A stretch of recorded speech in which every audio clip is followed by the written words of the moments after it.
Donc on va passer directement donc de l'univers culturel de la francophonie finalement au monde finalement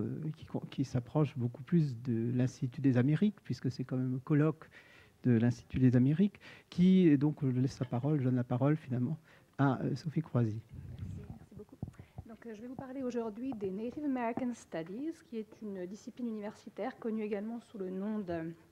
Aboriginal ou First Nation Studies, et qui est un champ d'études qui se caractérise aujourd'hui par sa grande interdisciplinarité et son interculturalité. Cette discipline examine les problématiques spécifiques aux populations autochtones en Amérique du Nord. Elle participe également au rassemblement de communautés aborigènes d'Amérique et d'ailleurs autour de problématiques communes. Et elle enrichit la réflexion transcommunautaire et transfrontalière autour de questions à la fois théoriques et pratiques sur l'avenir des sociétés modernes. Le rôle, la place, les enjeux des Native American Studies ont sans cesse évolué depuis la naissance de cette discipline universitaire dans les années 70 et évolue encore aujourd'hui. Cette ère, qui est à la fois culturelle et disciplinaire, culturo-disciplinaire, qui s'enracine dans les spécificités des cultures nord-amérindiennes et dont les qualités scientifiques furent longtemps questionnées du fait de ses origines endogènes et de l'oralité originelle des connaissances qu'elle produit, est aujourd'hui un domaine de production de théories et pratiques qui, même s'il n'est pas encore suffisamment valorisé dans le monde académique, car trop étroitement associé aux problématiques dites ethniques, devient de plus en plus un espace de critique et de régénération des pratiques scientifiques universitaires occidentales que les auteurs et universitaires amérindiens ont su phagocyter et manipuler en y associant leurs propres pratiques réflexives.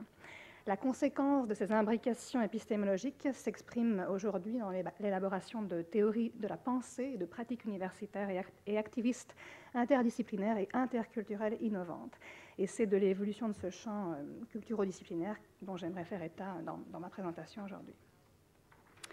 Donc, les Native American Studies ont vu le jour en Amérique du Nord dans les années 70. L'un des objectifs premiers de ces programmes éducatifs fut de faire renaître, de redonner vie, substance aux identités et cultures amérindiennes et à leurs détenteurs ayant survécu aux politiques coloniales puis nationales d'extermination et d'assimilation. La discipline académique des Native American Studies a été élaborée à partir de la prémisse que les universités et collèges qui promouvaient son développement avaient cette responsabilité d'utiliser l'éducation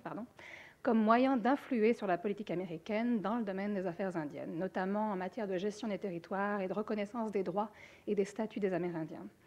La discipline nouvellement créée devait réunir et disséminer des connaissances et perspectives jusque-là ignorées, de nouvelles manières de penser l'Amérique, de la parler, de la représenter, et ce dans le but de défendre les territoires, langues et cultures amérindiens contre les politiques assimilationnistes de l'État américain.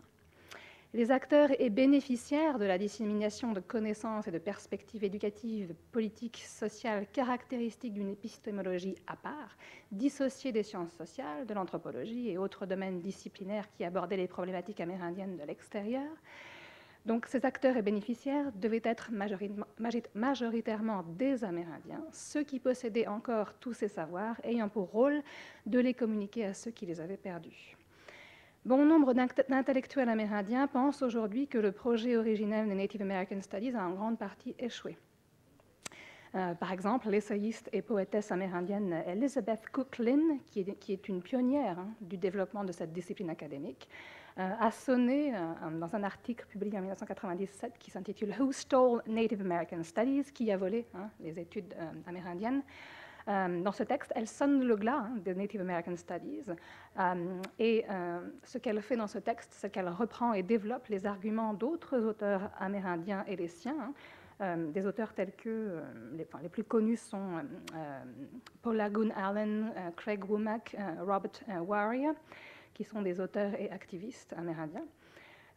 Et ces personnes ont critiqué la place purement symbolique qui a été réservée aux intellectuels, pédagogues, activistes, professionnels amérindiens qui sont intervenus dans le milieu universitaire dans le contexte de la création et du développement des Native American Studies. Et cette mise de côté, en quelque sorte, au moment où la discipline est née, cette stigmatisation, si on peut dire, ou le fait que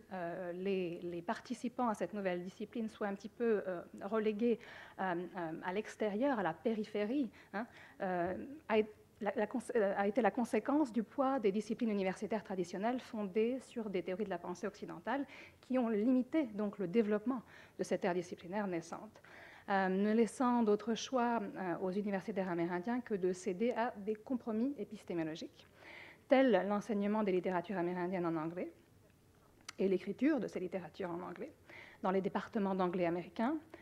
et le développement de cours et de cursus à l'intérieur de départements et de disciplines existantes, hein, des départements et disciplines avec leurs propres pratiques et objectifs scientifiques. Ces mêmes intellectuels amérindiens ont porté des accusations assez similaires envers certains contre-discours, tels les études postcoloniales, qui, tout en débusquant et analysant les structures d'aliénation et d'infériorisation de l'individu établies par les théories et pratiques coloniales occidentales, n'ont, selon Kuklin et les personnes que j'ai citées, les auteurs que j'ai cités, donné aux problématiques et épistémologies amérindiennes qu'un rôle bien trop périphérique. Ce tokenisme, pour utiliser un anglicisme récent, se serait donc installé au détriment de la promotion des langues, des savoirs, des droits des Amérindiens, de leurs perspectives critiques sur les discours coloniaux américains, et dans le cadre du département des humanités aux États-Unis, au détriment des théories et esthétiques littéraires spécifiques aux productions amérindiennes. La fameuse controverse Silko-Erdrich cristallise cet argument comme quoi des acteurs majeurs du domaine des Native American Studies seraient coupables d'une forme de prostitution intellectuelle, un argument repris et développé par ceux qui ont prêché le développement d'un intellectualisme tribal basé sur le concept de relativisme culturel et donc lié à des pratiques et discours critiques enracinés dans le nativisme. Donc, cette controverse Silko-Erdrich, je vais vous l'expliciter assez brièvement. En 1986, Leslie Marmon Silko, qui est encore aujourd'hui un célèbre auteur de la Renaissance amérindienne, a fait l'analyse critique d'un texte, d'un livre de Louise Erdrich, The Beat Queen. Et tout en reconnaissant la virtuosité stylistique de l'auteur, Silko a dénoncé les sensibilités postmodernes d'Erdrich, qui se reflètent dans le texte par l'intervention de personnages, de narrateurs également, isolés, fragmentés, souvent déconnectés de leur famille, de leur communauté. Silko accuse Erdrich, dont les personnages sont dans ce texte majoritairement non indigènes, de ne pas représenter les problématiques propres au monde amérindien, et donc de ne pas valoriser le projet disciplinaire des Native American Studies. En réaction à cette condamnation de la part de certains des acteurs des Native American Studies envers ceux qui se prêtent au jeu de l'hybridation épistémologique, de nombreux auteurs amérindiens tels Louis Owens, Gerald Wisner, Harold Crappett et bien d'autres encore écriront pour défendre l'importance de ces procédés d'hybridation. Ils défendront le travail d'écriture de Louise Erdrich et mettront en exergue, notamment dans The Beat Queen, le texte que Silko critique, la représentation de problématiques à la fois propres aux communautés amérindiennes et en même temps profondément transculturelles, telle la problématique de la préservation du lien communautaire ou kinship dans une société moderne qui promeut individualisme et isolement. Ces intellectuels amérindiens sauront mettre en avant la multitude de points communs entre postmodernisme comme théorie sociale et littéraire et production littéraire amérindienne, telle la représentation d'une réalité sociale incertaine, d'une histoire traumatique, d'identité instable et fragmentée des individus et communautés dans des contextes de crise. Il est vrai que l'analyse des croisements esthétiques possibles et hybridation thématique entre les productions littéraires d'aires culturelles divergentes ne faisait pas partie de la liste des projets fondamentaux des Native American Studies lorsque la discipline est née, ni d'ailleurs plus globalement l'analyse des croisements épistémologiques entre aires culturo-disciplinaires. Cependant, bon nombre d'auteurs amérindiens ne considèrent pas les alliances qui ont été passées avec les disciplines universitaires comme des indices d'un échec des Native American Studies. En fait, ce passage par des compromis épistémologiques et esthétiques pour préserver la visibilité des problématiques spécifiques aux populations amérindiennes a eu pour conséquence la production exponentielle de textes critiques qui ont évalué à la fois les limites et les avantages de tels accommodements, qui ont permis la promotion des savoirs, perspectives objectives des Native American Studies, tout en les comparant aux savoirs et perspectives disciplinaires traditionnelles, universitaires, afin d'en faire ressortir les points de tension, mais aussi les points communs. Ce travail d'hybridation épistémologique se retrouve par exemple dans les œuvres théoriques de deux auteurs très contemporains, très célèbres, Greg Sarris et Lewis Owens, qui ont exploré dans des textes comme Keeping Slug Women Alive ou Mixed Blood Messages la nécessité d'une lecture des textes littéraires à travers les cultures, à travers les lignes et frontières définies par les identités culturelles, ce qui a été appelé en anglais Reading Across Cultures. Et les bénéfices de telles pratiques de lecture, notamment dans le processus de formation de nouvelles perspectives critiques qui sont un challenge aux théories et pratiques ethnocentriques de lecture de l'autre. Dans cette perspective, l'apport des Native American Studies aux études postcoloniales est loin d'être négligeable, même si peu pris en compte. On pourra notamment citer le travail du critique amérindien Gerald Wisner, plus précisément sa théorie de l'herméneutique du trickster, et on parlait d'ironie tout à l'heure, qui définit des modes de résistance dans le processus de lecture des textes aux interprétations stéréotypées et stagnantes, souvent passéistes de l'amérindien et de l'autre en général, dont la représentation irréaliste est le produit de l'imaginaire collectif colonial américain. L'apport théorique comparatiste massif issu des Native American Studies et dont Elvira Pulitano fait état dans son livre intitulé Toward a Native American Critical Theory, publié en 2003, a contribué au développement de nouvelles épistémologies foncièrement dialogiques et donc interculturelles qui participent aujourd'hui à la réflexion sur le développement de pratiques éducatives interdisciplinaires et par conséquent sur la place à faire aux épistémologies et communautés indigènes dans les sociétés dites modernes. On pourra citer par exemple le texte de Sandy Grande, Red Pedagogy, Native American Social and Political Thought, qui connecte les réflexions portées par le domaine de la pédagogie critique révolutionnaire aux aspirations pédagogiques amérindiennes, notamment autour de la notion d'autodétermination, essentielle à la survie des populations amérindiennes sur leur territoire, mais qui est devenue aujourd'hui, dans un contexte économique, social et environnemental de plus en plus difficile, globalement, une problématique éducative et citoyenne globale. Donc. Voilà peut-être la raison de la popularité internationale des littératures amérindiennes aujourd'hui, cette focalisation sur des problématiques humaines d'identité, d'appartenance à une nation, à un territoire géopolitique, et dont ceux qui occupent ces territoires risquent à tout moment d'en perdre le contrôle face à la pression écrasante des forces économiques et politiques nationales ou supranationales en présence. Bien d'autres liens épistémologiques interculturels se sont créés par le biais de dialogues caractérisés par des processus de collision et de collusion entre Native American Studies et champs d'études universitaires traditionnels, tels la médecine occidentale, plus particulièrement la psychiatrie, l'écologie, bien sûr, les religious studies, la sociologie et bien d'autres. Ces liens permettent la valorisation des compétences théorico-pratiques des communautés indigènes nord-américaines, ainsi que la revitalisation des compétences théoriques et pratiques non indigènes dans ces mêmes domaines, avec pour conséquence l'élaboration d'alliances et de pratiques interculturelles innovantes. Dans le domaine de la santé, par exemple, la littérature scientifique sur le traumatisme amérindien a contribué à une prise de conscience nationale aux États-Unis quant aux disparités de traitement des populations dites ethniques, ainsi qu'à l'élaboration de nouvelles théories du traumatisme, dont celle du traumatisme intergénérationnel, et la mise en place de réponses thérapeutiques basées sur les spécificités culturelles des populations amérindiennes. Nous pouvons mentionner par exemple les travaux de Maria Yellow Horse Braveheart, qui est docteur en psychiatrie et directrice des Native American and Disparities Research Center à l'Université du Nouveau-Mexique, sur le développement de thérapies hybrides mêlant psychologie occidentale et méthodes de guérison traditionnelles pour traiter le trauma psychologique. Son travail apporte du grain à moudre à l'ethnopsychiatrie, une discipline en plein essor, notamment en France, qui s'efforce de comprendre la dimension culturelle des troubles mentaux et la dimension psychiatrique des cultures. Ces pratiques thérapeutiques culturellement hybrides ont pour prémisse une conception égalitaire des savoirs en présence et participent donc à la démystification des savoirs et des pouvoirs, ceux par lesquels un discours s'impose à un ensemble d'agents et impose un ordre social. Dans le domaine des sciences politiques, les travaux comparatistes d'Heidi Kiwetinepinesik Stark, enseignante-chercheuse à l'Université de Victoria, entre pratiques politiques amérindiennes et américaines, ont mis en avant le rôle de certaines nations amérindiennes dans la lutte contre l'ultraconservatisme d'État, aux États-Unis et la mise en place de contre-discours et contre-pratiques aux politiques rétrogrades de certains États qui cherchent à limiter non seulement la souveraineté des tribus amérindiennes sur leur territoire, mais aussi, par extension, le droit des citoyens américains à l'autodétermination. Je mentionnerai ici son livre, American Indian Politics and the American Political System, qui traite de cette problématique de souveraineté aux résonances à la fois tribales et nationales, territoriales et corporelles, notamment dans le contexte de la lutte citoyenne pour les droits des femmes, indigènes et non indigènes, à l'autodétermination et à l'intégrité physique. Et le livre traite en partie de ce lien, des liens créés entre communautés indigènes et non indigènes dans la lutte contre le conservatisme américain en ce qui concerne le droit des femmes, notamment le droit à l'avortement, qui reste une problématique constamment relancée aux États-Unis.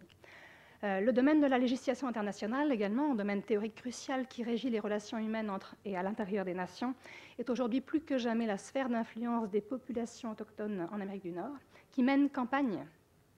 pour la reconnaissance des droits des peuples minorisés et par extension des droits humains, et pour le retour à des systèmes de vie en commun basés sur des valeurs autres que celles proposées par les politiques culturelles, économiques, sociales, de gouvernements nationaux obnubilés par des enjeux économiques difficilement réconciliables avec les enjeux humains et environnementaux mis en avant par les populations autochtones et les organisations altermondialistes aujourd'hui. Dans son livre Indigenous Peoples in International Law, James Anaya, qui est professeur de droit à l'Université d'Arizona, retrace l'histoire des nombreux mouvements pour les droits des Autochtones en Amérique du Nord, notamment, et soutient que le droit international, même si son point focal reste l'État-nation, est, selon Anaya, now pulled at by a discourse directly concerned with individuals and even groups. Donc le droit international est aujourd'hui de plus en plus influencé par des discours, des demandes qui concernent les individus et les groupes, les communautés. C'est-à-dire qu'il se trouve de plus en plus infléchi par un discours qui prend en compte les besoins et les intérêts de ces individus, des citoyens, des groupes, des communautés culturelles locales, régionales. Les Amérindiens ont donc produit des changements majeurs dans le domaine de la législation internationale en établissant une forte présence dans le système international à travers un langage des droits des peuples et des droits humains qui a porté les inégalités régionales à l'intention des institutions internationales et des médias transnationaux et qui a montré que les inégalités régionales, ou plutôt le fait de tenter de résoudre les inégalités régionales avait évidemment des répercussions sur le bien-être plus global des individus. Dans le domaine de l'écologie, des alliances interculturelles se forment aujourd'hui autour des concepts communs de protection de l'environnement et de développement durable. On pourra par exemple citer le mouvement Idle No More, qui a été initié au Canada en 2012 pour lutter contre le projet de loi C45 au Canada, qui, pour résumer, facilite la mise en place de projets industriels au détriment de la protection de l'environnement et des individus. Ce mouvement représente une nouvelle forme d'activisme politique puisqu'il est le fruit d'une coalition interculturelle. Initié par des activistes amérindiens pour l'essentiel, il s'est transformé rapidement en un mouvement transculturel et transnational qui s'investit aujourd'hui dans la lutte pour la préservation de l'environnement à l'échelle globale et donc des droits communs à tous, tels que l'accès à l'eau potable et le respect du lieu de vie. Ce mouvement unique s'est construit au-delà des frontières historiques, culturelles et sociales entre les communautés, contre des pratiques gouvernementales qui remettent en cause la souveraineté des citoyens sur leur territoire et les droits fondamentaux de ces citoyens. Ce mouvement est une manifestation de ce que l'intellectuel et éducateur cri Dwayne Donald appelle les nouvelles éthiques de la relationnalité, the new ethics of relationality, c'est-à-dire la mise en place d'alliances nouvelles au-delà de la dualité indigène-non indigène d'héritage colonial. De telles alliances sont basées sur des valeurs communes à défendre dans le cadre de luttes communes, et il est intéressant de noter que dans le contexte des luttes portées par le mouvement Idle No More, les traités signés à travers l'histoire entre nations amérindiennes et gouvernements en place en Amérique du Nord deviennent, pour les citoyens non indigènes aussi, des outils légaux performants de contestation face aux abus des politiques économiques nationales. Dans son livre « Merging Fire, Grassroots Peace Building Between Indigenous and Non-Indigenous Peoples », sorti en 2013, l'auteur amérindien Rick Wallace fait état de ces nouvelles éthiques de la relationnalité entre populations indigènes et non indigènes au Canada et montre que les problématiques environnementales et les alliances locales qui se forment dans un contexte d'engagement politique pour agir contre les décisions délitères du gouvernement canadien impliquent un rapprochement, un partage des savoirs et des compétences entre communautés historiquement liées par le conflit. Je vais conclure ici en affirmant que cette ère culturodisciplinaire que sont les Native American Studies, et qui faisait à l'origine référence à un projet culturel bien défini, présente aujourd'hui une architecture très complexe, en constante évolution, et qui cherche à répondre aux inquiétudes quant à l'avenir des populations indigènes et non indigènes à l'échelle locale, mais également plus globale. L'intervention des épistémologies amérindiennes dans les disciplines dites occidentales a largement contribué et contribue encore au dialogue des savoirs et à l'élaboration d'épistémologies hybrides et de pratiques innovantes qui requièrent la coopération des sociétés humaines, la médiation entre les cultures. Ces liens transculturels commencent à se matérialiser aujourd'hui dans les luttes sociales et politiques qui rassemblent populations indigènes et non indigènes en Amérique du Nord et ailleurs, autour de problématiques communes telles que la protection des territoires et des ressources et surtout le droit des populations à l'autodétermination. Merci. Voilà, merci beaucoup. C'est une présentation de toute façon très claire justement sur les Native American Studies. Ce que j'ai trouvé très intéressant aussi, c'était souvent les Post-Colonial Studies naissent aussi dans le domaine de la littérature, en tout cas se développent beaucoup dans le domaine de la littérature, et qui est justement cette tension entre travail d'écriture et affirmation identitaire, et que par la suite, qu'il y ait une promotion, qu'on arrive à promouvoir les pratiques amérindiennes dans d'autres domaines, et qu'on arrive finalement à quelque chose de très vaste concernant le développement durable ou les enjeux planétaires.